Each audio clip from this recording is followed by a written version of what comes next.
New India live के दर्शकों को नमस्कार। दर्शकों, 2024 के लिए प्रदेश की जो राजनीति है उसका टेम्परेचर बढ़ चुका है।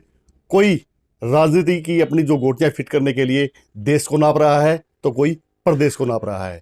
आज हमारे साथ महम से विधायक बलराज कुंडू, इन्होंने भी प्रदेश को नापने के लिए जन जागरण अभियान एक शुरू किया है। उससे जो प्रदेश में जो मुद्दे हैं उनको लेकर वो जन जन तक पहुंचा रहे हैं। भविष्य में इसका क्या रूप मिलेगा, इनको क्या फायदा मिलेगा, वो भविष्य की बात है। इसको लेकर हम बातचीत करेंगे। कुंडू साहब, आपका स्वागत है। जी नमस्कार, धन्यवाद। कुंडू साहब, जो यात्राओं की जो शुरुआत हो चुकी है राजनीति को लेके, राहुल गांधी ने भी भारत जोड़ो यात्रा निकाली, इन लोग भी यात्रा निकालने पर विचार कर रहा है। आपने जन जागरण जो यात्रा है शुरू कर दी है, जन जागरण जो जागृति रैली है, ये यात्रा है शुरू कर दी है। किस मकसद को लेकर आपने ये यात्रा निकाली है?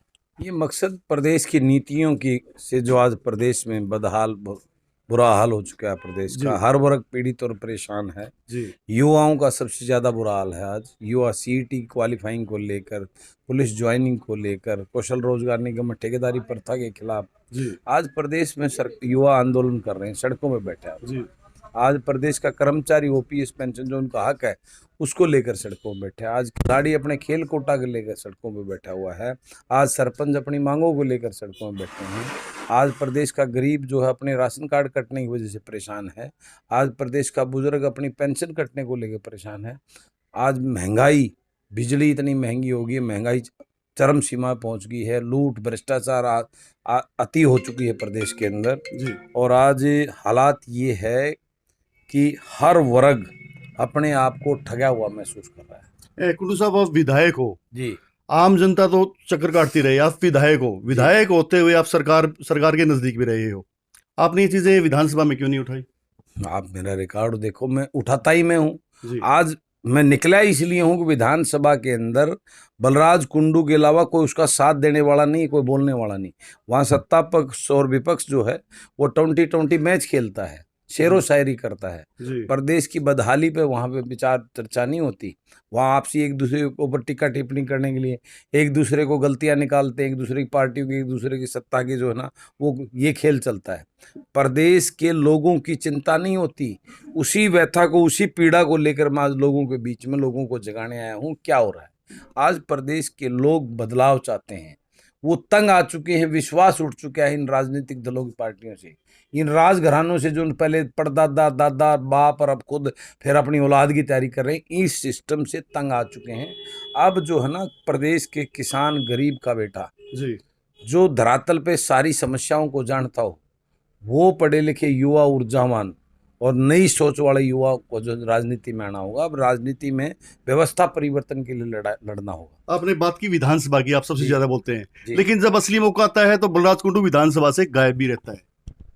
मैं तो ये सुन के हैरान हूँ आपकी इस बात को देखे। असली मुद्दा आता है बलराज कुंडू की जितनी विधानसभा में हाजिरी शायद मुख्यमंत्री की भी नहीं होंगी इतनी हाजिरी। राज्यसभा का जब चुनाव हुआ था तो उसमें बलराज कुंडू गायब था। हाँ, आप उस मुद्दे को ही मरोड़ के बात कर रहे हो जी। वो विधानसभा नहीं होती, वो पोलिंग होती है। पोलिंग होती है और उस पोलिंग में बलराज कुंडू इस हिंदुस्तान का पहला विधायक है जिसने एक नई परंपरा डाली। मैंने चोरों को वोट नहीं डाली, बलराज कुंडू बेक्या नहीं। मैंने वोट इसलिए नहीं डाली, भाजपा को तो मेरा देने का मतलब ही नहीं बनता था। कांग्रेस ने जो प्रतिनिधि दिया था वो मेरे प्रदेश से बाहर का था। क्या पूरे 2.5 करोड़ लोगों में कांग्रेस को एक भी ऐसा मेरे राज्यसभा के लायक कोई इंसान नहीं मिला? मैं क्यों दूं उनको वोट? अगर मैं वोट डालता तो मुझे भी जो ना वो मेरे ऊपर लेबल लग जाता, बलराज कुंडू भी बिक गया। बलराज कुंडू वहाँ विधानसभा से गायब नहीं था। बलराज कुंडू ने विधानसभा के भर जाकर पीसी किस करके कहा था, मैं चोरों को वोट नहीं डालूंगा। और बलराज कुंडू को खरीदने किसी में हिम्मत नहीं है। विधानसभा के अंदर मेरी हाजिरी अगर आप टोटल चेक करवाएं, आजकल सब कुछ अवेलेबल है। मुख्यमंत्री से भी ज्यादा बलराज कुंडू की विधानसभा में हाजिरी बलराज कुंडू की है जी। और मैं पूरे तथ्य के साथ, जो ड्यूटी है मेरी जी, आप पूरा एनालाइज करवा लेना। ये तो एक पीछे एनालाइज आया था उसके अंदर, उसके चंडीगढ़ से, उसके अंदर सबसे ज्यादा आवाज और मुद्दे उठाने का नंबर 1 मेरे को जो है ना मेरा उसमें आया था, आंकड़ा जो आया था।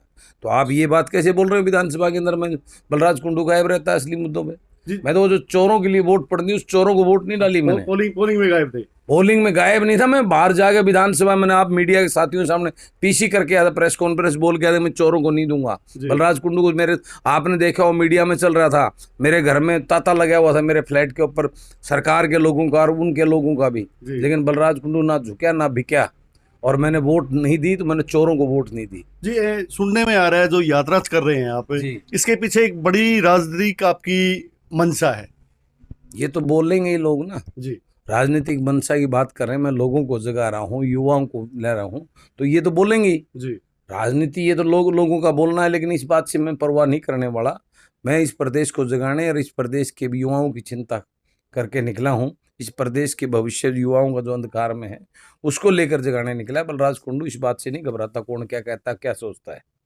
भविष्य में विधानसभा चुनाव होंगे, बलराज कुंडू अकेला मुहिम से लड़ेगा या उसके साथ ही भी चुनाव लड़ेंगे? बलराज कुंडू मुहिम से चुनाव लड़ेगा, और मेरा भी यह उद्देश्य है कि मैं इस प्रदेश में लोगों को, युवाओं को जुगाकर उनको प्रेरित करके युवा पढ़े लिखे, ऊर्जावान और नई सोच वाले युवाओं को भी राजनीति में लाने का काम करूंगा। यानी माना जाए यात्रा के बाद में कोई पार्टी की घोषणा होने वाली है? अभी नहीं, मैं ये नहीं कह रहा एक पार्टी घोषणा, मैं लोगों को जगा के, इस प्रदेश के लोगों को, मैं इस प्रदेश में बलराज कुंडू की सोच के, जिस दिन विधानसभा में 90 विधायक हो जाएंगे उस दिन मेरा प्रदेश जो है ना विकास की तरफ होगा, उस दिन मेरा प्रदेश खुशहाल होगा, आबाद होगा। कोई भी धरने पर नहीं बैठा होगा, इस बात का मैं प्रदेश के लोगों को वादा करता हूँ। जब लोग राजनीति में आते हैं ना, स्टार्टिंग में यही वादे होते हैं, उसके बाद में जब जैसी पार्टियां हैं पनपती हैं, सरकार में जाते हैं, तो इन मुद्दों से पीछे हट जाते हैं। बिल्कुल मैं आपकी बात से सहमत हूँ। आज हालात ये है, दूध का जला भी जो है ना छाछ को फूंक मार के पीता है। बिल्कुल आपने एकदम सटीक बात बोली है कि आज जो इन राजनीतिक दलों ने, इनके पार्टी के लोगों ने, इन नेताओं ने ये हालात, ये आलम पैदा कर दिया है कि लोगों का विश्वास उठ चुका है। ये तो समय बताएगा। और अभी तक की मेरी कार्यशैली, मेरे 3.25 साल में, तो नॉन पॉलिटिकल फैमिली से हूँ, 3.25 साल के अंदर मेरी कार्यशैली में आज एक विधायक तो 90 बने हुए हैं। कितने लोगों को जानते होगे? आप भी नहीं जानते होगे सबको तो मेरे ख्याल।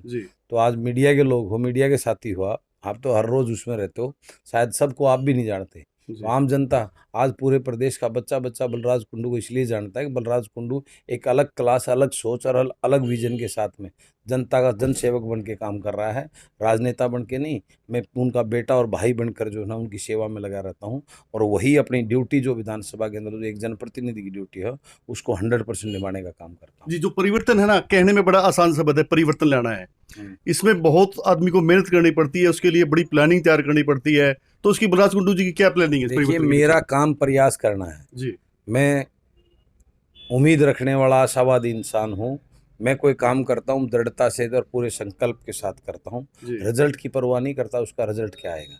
मेरा मन कहता है कि एक दिन ये बदलाव जरूर आएगा, 100% आएगा, क्यों लोग त्रास तो इतने पीड़ित हो चुके हैं। अब जो है ना ये समय ज़्यादा दिन चलने वाला नहीं, इस टाइप की राजनीति नहीं चलेगी प्रदेश के। जी, एक मुद्दा है आजकल सरपंचों का। सरपंच धरने पर हैं जी, तो आपका सरपंचों को लेकर समर्थन है, उनके बारे में क्या कहना चाहोगे? क्या सही तरीके से बैठे हैं या गलत तरीके से बैठे हैं? देखिए, मैं ये तो सरकार का तानाशाही रवैया है जी। मौलिक अधिकारों का हनन है, जो सरपंचों के होते हैं उनके अधिकारों का हनन है जी। लोकतंत्र के अंदर पंचायती राज जो है ना बहुत एक मजबूत संस्था मानी जाती है गाँव के विकास के लिए। अब जिस प्रकार के उनके अधिकार छीनकर सरकार तानाशाही रवैये से काम की, बिल्कुल गलत है। मैं पूर्ण रूप से सरपंचों के समर्थन पर हूँ, सरपंचों के साथ हूँ, और उनका पिछली हाउस में भी मैंने उनका मुद्दा उठाया था, और अब बजट 17-20 तारीख से उसमें भी उनका मुद्दा पूरे पुरजोर तरीके से उठाने का काम करूँगा। जहाँ भी सीएम साहब की रैली होती है, सरकारी कोई रैली होती है, तो सरपंचों को हिरासत में लिया जाता है। कल भी सरपंच हिरासत में लिए गए। ये लोकतंत्र के लिए सही है? ये बिल्कुल लोकतंत्र, मैंने कहा ये सरकार के तानाशाही रवैये हैं जी, ये चलेंगे नहीं। अब इनके जो जाते होंगे पैर हैं 1.25 साल के करीब, अब ये मान को 6 महीने बाद तो चुनावी मोड में आ जाएंगे सारा मामला। ये 6 महीने 7 महीने का खेल है, उसके बाद जो है ना ये जनता उनको दिखा देगी इस तानाशाही रवैये का जवाब जो है ना। अब की बार जनता वोट की चोट पर जो है ना इनको घर भेजने का काम करेगी। इनके बोरी बिस्तरे पैक हो चुके हैं, और लास्ट में जब तिलमिलाते हैं ना कोई चीज़ को देखे, वो रवैया है अब सरकार का। जाते हुए ये जो फड़फड़ा रहे हैं और अपना गुस्सा जो है ना जनता को डराने का वो प्रयास है, इससे अब बदलने वाला नहीं। लोगों का आक्रोश डे बाई डे बढ़ता जाएगा जी। कहावत है कि बड़ी मछलियां अक्सर छोटी मछलियों को खा जाती हैं जी। और जैसे आप कोई बड़े राजनीतिक घराने से नहीं है, कोई बड़ी पार्टी से नहीं है, ऐसे में कहाँ तक आप लड़ाई लड़ोगे? मैं सच्चाई की, ईमानदारी के लोगों की लड़ाई लड़ रहा हूँ। मुझे परमात्मा पूर्ण विश्वास है, और सच्चाई की राह कठिन जरूर होती है, लेकिन लास्ट में जीत सच्चाई की होती है जी। ये थे बलराज कुंडू, इन्होंने पूरे प्रदेश के युवाओं को जगाने के लिए जन जागृति यात्रा शुरू की है। अब ये तो आने वाला समय ही बताएगा कि प्रदेश के युवा जागृत होंगे या नहीं। कैमरामैन सचिन सैनी के साथ सुनील मान, न्यू इंडिया लाइव।